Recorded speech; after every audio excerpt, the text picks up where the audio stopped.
Imagine sending your beautiful young daughter to work for one of the most powerful politicians in Nigeria, a whole federal minister. You're happy, you're thinking, thank God, her life is secured, she is in safe hands. But then, just a few days later, you get a phone call. Your vibrant 26-year-old daughter is gone.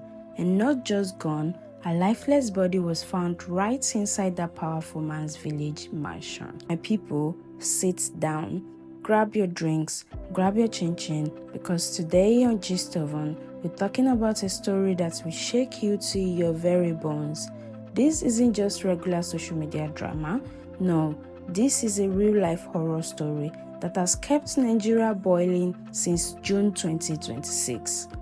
We're diving deep into the mysterious and deeply disturbing story of what happened to two young ladies from Kaduna State, Mary Habila and her friends Anita Baaki, sometimes called Mary Baski or Anita Baaki in the news. They both left home to visit the massive country home of Nigeria's Minister of Works, Senator David Umahi, in Uburu, Ebonyi State.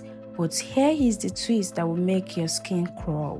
One of them, Mary Habila, was found dead under bizarre circumstances inside that mansion. And the other lady, there are massive conflicting rumors about what really happened to her, where she is, and why she signed a controversial affidavit. Who is the Minister of Works? Who really had these two ladies? Why are there so many conflicting stories between what the internet is saying and what the minister is claiming? And why did the father of the deceased suddenly swear an affidavit saying he doesn't want an autopsy? Don't go anywhere. If you haven't subscribed to GistOven yet, click that subscribe button right now and turn on your notification bell. We are uncovering everything that has happened from the very first day this news broke, word for word, secret for secret. Let's get into it.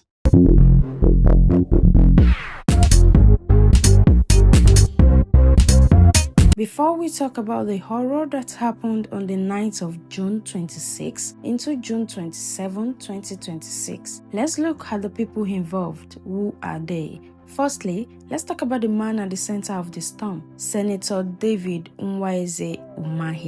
If you follow Nigerian politics, you know this name. David Umahi is the current Nigerian Minister of Works under President Bola Ahmed Tinubu's administration. Before he became a minister, he was the two-time governor of Ebonyi State. He is wealthy, powerful, and deeply influential. He is a man whose word is practically law in his hometown of Uburu. Now, let's talk about the innocent souls caught up in this powerful web. Mary Habila was just 26 years old, beautiful young with her whole life ahead of her. She was a professional nurse. According to the records, she was working at the David Umahi Federal University of Health Science in Ebonyi State. Later, she was seconded, which means she was transferred or attached to the medical team at the Federal Ministry of Work in Abuja to serve as a personal healthcare aide or therapist for the minister himself. The second lady is her colleague and friend, Anita Baaki, also referred to as Mary or Anita Baaki. Both of these girls are from Kaduna State. They were colleagues, they traveled together, and they walked into the mansion together. But my people, this is where the gist gets heavy. Think about it. Two young ladies from the north working hard in Abuja, traveling all the way down to a village mansion in Ebonyi State to do their jobs. They thought it was a normal official trip. They had no idea that for one of them it would be a journey of no return. Let's look at the timeline. Let's break down what happened since the news broke, step by step, because the details will make your heart bleed. On June 24th, 2026, Minister David Umahi was traveling to his country home in Uburu, Ebonyi State. As a big politician, he traveled with his entourage, including his medical team, Mary Habila and Anita Baaki were part of that team. They arrived at the Palatial mansion. For the first night or two, everything seems normal, but then the night of June 26 arrived. According to reports that initially leaked from anonymous police sources and investigative journalists like Sahara reporters, something went horribly wrong in the early hours of June 27th. Mary Habila was found dead in her room inside the minister's compound. When the news first broke, the internet went wild. Rumors began flying everywhere. Bloggers started claiming that the young lady was found completely naked. Some people alleged there were visible bruises on her body and blood foaming or flowing from her mouth. Can you imagine the panic? Can you imagine the horror of the workers in that house that morning? A whole federal minister's guest house turned into a crime scene. But wait, where was Anita Baaki, the second girl? This is where the mystery thickens into a solid wall. While Mary Habila's body was being evacuated,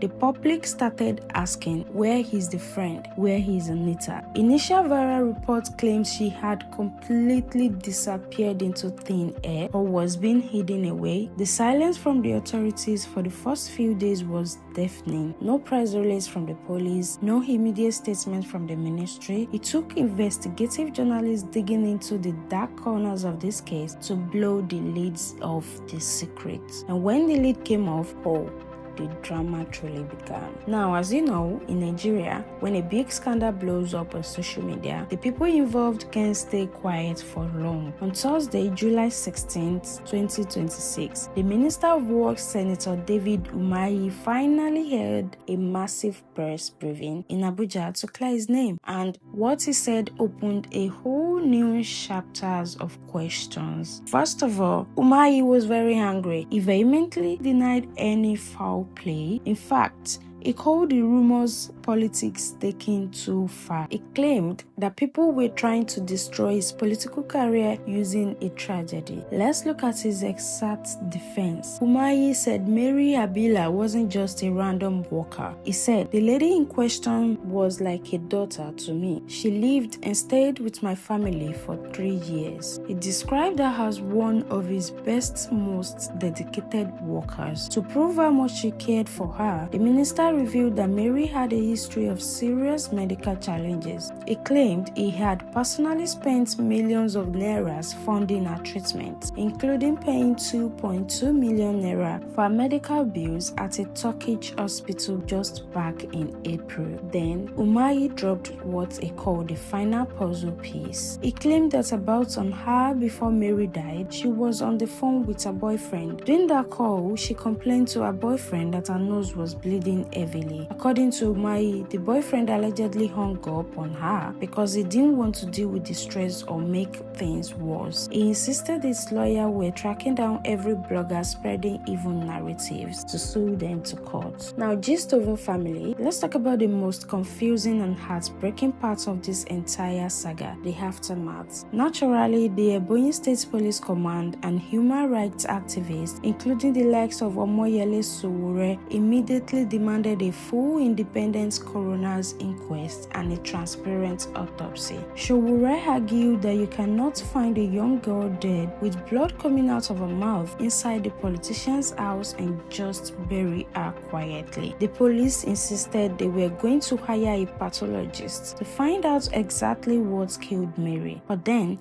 a plot twist happened that shocked the whole country. An affidavit suddenly surfaced online, sworn before the Ebonyi State High Court by none other than Mary Habila's own father. In this document, the grieving father stated clearly that the family does not suspect any foul play. He stated that they knew their daughter had medical issues. Her relationship with the minister was very cordial and they rejected any autopsy. They just wanted her body released so they could give her a quiet burial, which report says happened around July 17. When this broke, Nigerians on Twitter, Facebook, and Instagram started screaming. People began asking, is the family under immense pressure? Are they being threatened or paid off? Or do they genuinely just want peace for their daughter's soul? And what about the second lady, Anita Baaki? Well, an affidavit also surfaced in her name, confirming she traveled as part of the medical team. But her digital footprints and her actual physical location became a subject of heavy police scrutiny. Activists are still asking, if she were a friend's roommate that night, what did she see? What did she hear? Why hasn't she come out on video to tell the world her own side of the story? The public isn't letting this go easily because people were bringing up whole unresolved mysteries in Ebonyi State, like the famous case of the 5 Leyland engineers who mysteriously disappeared in 2021 while working on a road project when Umahi was governor. Even though those claims remain unproven and unrelated, it shows you how deeply suspicious the public has become. My dear people of GistOven, this is where we stand today. Mary Habila, a young nurse with so much potential, has been laid to rest. The Minister of Works has fiercely defended his innocence, swearing that his conscience is completely clear and that he treated her just like his own flesh and blood. The police say they are investigating, but with the family refusing to press charges, the legal fire might just simmer down. But the court of public opinion never closes. Was this truly a tragic sudden medical emergency caused by an underlying illness, just as the minister and the father's affidavit suggest? Or is there something deeper, darker, and completely hidden from the public eye? And what do you think about the missing or silent friend, Anita Baaki? And what do you make of the minister's dramatic press conference? I want to hear from you. Drop your thoughts in the comment section below. Let's talk about it like the family that we are. Don't hold back,